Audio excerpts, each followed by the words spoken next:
اعوذ باللہ من الشیطان الرجیم بسم اللہ الرحمن الرحیم ہو سکے گی ایک عظیم جرنیل کی کہانی جس نے روم اور فارس کے ایوانوں میں لرزہ طاری کر دیا، جسے نبی اکرم صلی اللہ علیہ وسلم نے سیف اللہ کا خطاب دیا۔ تو آئیے سنتے ہیں سیدنا خالد بن ولید رضی اللہ عنہ۔ اللہ کی راہ میں جہاد کرو جیسا کہ جہاد کرنے کا حق ہے، اسی نے تمہیں برگزیدہ بنایا ہے اور تم پر دین کی کسی بات میں تنگی نہیں ڈالی، اور تمہارے لیے تمہارے باپ ابراہیم کا دین پسند کیا۔ اللہ نے پہلے یعنی پہلی کتابوں میں تمہارا نام مسلم رکھا تھا، اور اس کتاب میں بھی تمہارا یہی نام رکھا ہے۔ جو مسلمان گھروں میں بیٹھ رہتے اور لڑنے سے جی چراتے ہیں اور کوئی عذر نہیں رکھتے، وہ اور جو اللہ کی راہ میں اپنے مال اور جان سے لڑتے ہیں، وہ دونوں برابر نہیں ہو سکتے۔ اللہ نے مال اور جان سے جہاد کرنے والوں کو بیٹھ رہنے والوں پر درجے میں فضیلت بخشی ہے، اور گو نیک وعدہ سب سے ہے، لیکن اجر عظیم کے لحاظ سے اللہ نے جہاد کرنے والوں کو بیٹھ رہنے والوں پر فضیلت بخشی ہے۔ نبی اکرم صلی اللہ علیہ وسلم کا ارشاد ہے، کوئی شخص جنت میں داخل ہو جائے اور پھر اس سے کہا جائے کہ تو لوٹ کر دنیا میں چلا جا، ساری دنیا کی دولت اور حکومت تجھے دی جائے گی، تو وہ کبھی جنت سے نکل کر دوبارہ دنیا میں آنے پر راضی نہ ہوگا، سوائے شہید کے، جو یہ تمنا ظاہر کرے گا کہ مجھے دنیا میں بھیج دیا جائے تاکہ میں پھر جہاد کر کے شہید ہوں، اسی طرح 10 مرتبہ زندہ کر کے دنیا میں بھیجا جاؤں، پھر شہید ہو کر آؤں، کیونکہ اللہ کی راہ میں شہید ہونے والا بڑے اعزاز و اکرام کا مشاہدہ کرے گا۔ نبی صلی اللہ علیہ وسلم نے یہ بھی فرمایا، میری تمنا ہے میں اللہ تعالی کی راہ میں قتل کیا جاؤں اور پھر مجھے زندہ کیا جائے، پھر قتل کیا جاؤں، پھر زندہ کر دیا جائے، پھر قتل کیا جائے۔ قرآن کریم کی آیات اور احادیث مبارکہ آپ نے ملاحظہ فرمائی، ان سے جہاد کی فضیلت بخوبی واضح ہے۔ تو کیوں نہ آج اسلام کے ایک عظیم مجاہد سیدنا خالد بن ولید رضی اللہ عنہ کی زندگی کے حیرت انگیز، چونکا دینے والے اور جہاد کی روح کو بیدار کر دینے والے واقعات سنیں۔ آپ کا جواب یقیناً ہاں میں ہوگا، تو پھر سنیے۔ سیدنا خالد بن ولید غزوہ احد میں ابھر کر سامنے آئے۔ یہ اس وقت کفار مکہ کے لشکر میں شامل تھے اور ایک دستے پر سالار تھے۔ نبی کریم صلی اللہ علیہ وسلم نے احد کے میدان میں ایک چھوٹی پہاڑی پر، جسے جبل عینین یا جبل رمات کہتے ہیں، 50 کے قریب تیر اندازوں کو مقرر فرمایا تھا۔ احد پہاڑ اور اس پہاڑی کے درمیان ہموار میدان ہے جہاں یہ جنگ ہوئی۔ اس پہاڑی پر تیر اندازوں کو اس لیے مقرر فرمایا تھا تاکہ دشمن پیچھے سے حملہ نہ کر سکے۔ احد کی لڑائی شروع ہوئی، مسلمان بے جگری سے لڑے اور کفار کے پاؤں اکھڑ گئے، وہ بدحواس ہو کر بھاگے، مسلمان ان کا پیچھا کرنے لگے اور مال غنیمت لوٹنے لگے۔ ایسے میں پہاڑی پر موجود تیر انداز دستے نے بھی پہاڑی چھوڑ دی اور مال غنیمت لوٹنے کے لیے میدان کی طرف دوڑ پڑے۔ اگرچہ نبی کریم صلی اللہ علیہ وسلم نے انہیں تاکید فرمائی تھی، تم لوگ اس پہاڑی سے نہ ہٹنا، لیکن انہوں نے خیال کیا یہ حکم اس وقت تک کے لیے تھا جب تک کفار شکست کھا کر بھاگ نہ کھڑے ہوں۔ ان کے سالار عبداللہ بن زید نے انہیں روکا بھی تھا، لیکن وہ نہ رکے، وہ اپنے چند ہمراہیوں کے ساتھ وہیں کھڑے رہے۔ ادھر بھاگتے دشمنوں میں سے خالد بن ولید کی نظر اس پہاڑی پر پڑی۔ ان کی تیز نظر نے فوراً بھانپ لیا کہ اس طرف سے مسلمان غافل ہیں اور ان پر دوبارہ حملہ کیا جا سکتا ہے۔ پس وہ اپنے دستے کے ساتھ مسلمانوں پر ٹوٹ پڑے اور اس طرح غزوہ احد میں دردناک صورتحال پیش آئی۔ یہ خالد بن ولید کی جنگی صلاحیت تھی جس نے مسلمانوں کے پاؤں اکھاڑ دیے۔ گویا اسلام لانے سے پہلے بھی یہ اپنی صلاحیتوں کا لوہا منوا چکے تھے۔ اسلام نے ان کی شخصیت میں جو جلا پیدا کی، اب اس کا حال سنیے۔ اپنے اسلام لانے کا واقعہ خود انہی کی زبانی سنیے۔ فرماتے ہیں، خالد بن ولید فرماتے ہیں، اسلام قبول کرنے سے پہلے میں قریب ہر مارکے میں رسول اللہ صلی اللہ علیہ وسلم کے مقابلے میں خم ٹھونک کر آیا، لیکن ہر مرتبہ آپ کا رعب اور دبدبہ میرے دل پر طاری ہوا، یہاں تک کہ اللہ تعالی نے میرے دل میں اسلام کی محبت پیدا کر دی۔ ایک مرتبہ رسول اللہ صلی اللہ علیہ وسلم اپنے صحابہ رضی اللہ عنہم کو میدان جنگ میں ظہر کی نماز پڑھا رہے تھے۔ میں نے دل میں سوچا یہ بہت اچھا موقع ہے، اس وقت حملہ کر دیا جائے تو مسلمانوں کو زبردست نقصان پہنچایا جا سکتا ہے، لیکن حوصلہ نہیں پڑ رہا تھا۔ مجھے یوں لگا جیسے کوئی غیبی طاقت مجھے روک رہی ہے۔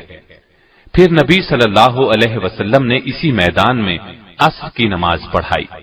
ایک بار پھر سوچا حملہ کروں، لیکن قدم آگے نہ بڑھے۔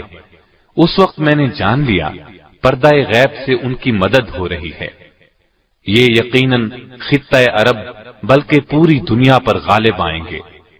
جب مکہ فتح ہو گیا اور نبی صلی اللہ علیہ وسلم مدینہ واپس تشریف لے گئے تو اس وقت میں اپنے بارے میں سوچنے لگا، اب میں کیا کروں؟ کہاں جاؤں؟ حبشہ چلا جاؤں یا شاہ ہرقل کے پاس چلا جاؤں؟ اپنا آبائی مذہب چھوڑ کر یہودی ہو جاؤں یا عیسائیت اختیار کر لوں، یا کسی اجمی ملک کی راہ لوں، یا اپنے گھر میں بیٹھ رہوں؟ غرض طرح طرح کے سوال ذہن میں آ رہے تھے۔ انہی خیالات میں گم تھا کہ مجھے اپنے بھائی کا خط ملا۔ اس نے لکھا تھا، پیارے بھائی، میرے آقا نبی صلی اللہ علیہ وسلم نے ایک دن مجھ سے آپ کے بارے میں پوچھا تھا کہ خالد کہاں ہے؟ تو میں نے عرض کیا کہ اے اللہ کے رسول صلی اللہ علیہ وسلم، ایک دن میں خالد کو ضرور آپ کی خدمت میں لے آؤں گا۔ یہ ہو نہیں سکتا کہ میرا ذہین اور فہیم بھائی اسلام جیسی نعمت سے محروم رہ جائے۔ میں خط کے یہ الفاظ پڑھ کر جھوم اٹھا۔ آپ نے مجھے یاد فرمایا تھا۔ اسی دوران میں نے ایک گہری نیند میں خواب دیکھا۔ کیا دیکھتا ہوں، ایک تنگ و تاریک اور بے آب و گیاہ جگہ سے سرسبز، شاداب اور کھلے میدان کی طرف جا رہا ہوں۔ آنکھ کھلی تو دل میں ایک خوشگوار احساس پیدا ہوا اور میں نے مدینے جانے کا پختہ ارادہ کر لیا۔ ساتھ ہی میں نے خواہش کی کہ مدینے کی طرف جانے کے لیے کوئی ساتھی مل جائے۔ میں نے عثمان بن طلحہ رضی اللہ عنہ سے اپنے دلی ارادے کا ذکر کیا۔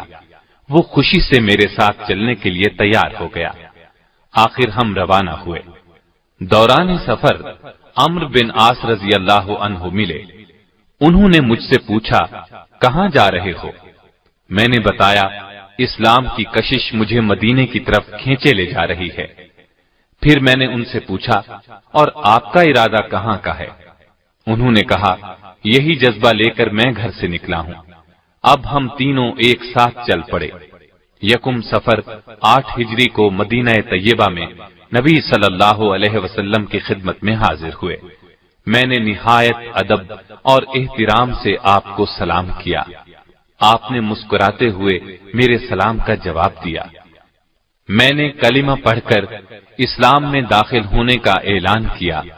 اس پر رسول اللہ صلی اللہ علیہ وسلم نے فرمایا، خالد، تمہاری دانش اور فہم و فراست کی بنا پر مجھے امید تھی کہ تم ایک دن ضرور اسلام قبول کر لو گے۔ میں نے نبی صلی اللہ علیہ وسلم کے ہاتھ پر بیعت کرتے ہوئے عرض کی، اے اللہ کے رسول، میرے لیے اللہ تعالی سے دعا کریں۔ میں لوگوں کو تلوار کے ذریعے اسلام سے روکتا رہا ہوں اور مسلمانوں کے لیے طرح طرح کی مشکلات پیدا کرتا رہا ہوں۔ نبی صلی اللہ علیہ وسلم نے میری پریشانی دیکھ کر فرمایا، گھبراؤ نہیں خالد، اسلام قبول کرنے سے دور جاہلیت کے تمام گناہ خود بخود مٹ جاتے ہیں۔ میں نے عرض کیا، اس کے باوجود میری درخواست ہے، آپ میرے حق میں ضرور دعا کریں۔ چنانچہ نبی صلی اللہ علیہ وسلم نے میرے لیے دعا فرمائی، الہی خالد بن ولید کو بخش دے، الہی خالد بن ولید پر رحم فرما، الہی اس کی جملہ خطائیں معاف فرما، بلا شبہ تو بخشنے والا مہربان ہے۔ خالد بن ولید فرماتے ہیں، میں نے اپنا خواب ابو بکر رضی اللہ عنہ کو سنایا تو انہوں نے تعبیر بیان کرتے ہوئے فرمایا، تنگ و تاریک جگہ سے مراد کفر و شرک کی زندگی ہے، اور سرسبز شاداب میدان سے مراد اسلام ہے۔ اللہ تعالی آپ کو کفر کی تاریکیوں سے اسلام کے وسیع اور روشن میدان کی طرف لے آیا ہے، اسلام قبول کرنا آپ کو مبارک ہو۔ خالد بن ولید کسی خوف یا لالچ کی بنیاد پر اسلام میں داخل نہیں ہوئے تھے۔ نبی کریم صلی اللہ علیہ وسلم کی شخصیت نے انہیں متاثر کیا تھا، اسلام کی عظمت ان کے دل میں گھر کر گئی تھی۔ انہوں نے جب تک اسلام قبول نہیں کیا تھا اس وقت تک یہ مسلمانوں کے خطرناک دشمن تھے۔ غزوہ احد کی مثال ہمارے سامنے ہے، لیکن جب یہی جمع سال مرد میدان اسلام کے پرچم تلے آئے تو ہر موقع پر انہوں نے سچے دل اور خلوص نیت کے ساتھ اسلام کے لیے تن من اور دھن کی بازی لگائی۔ انہوں نے اپنی پوری زندگی حق کی خاطر لڑتے ہوئے گزاری۔ ان کی زندگی میں بعض بہت مشکل لمحات بھی آئے، لیکن ہر مرحلے پر انہوں نے خوف اور نا امیدی کو اپنے قریب نہیں آنے دیا۔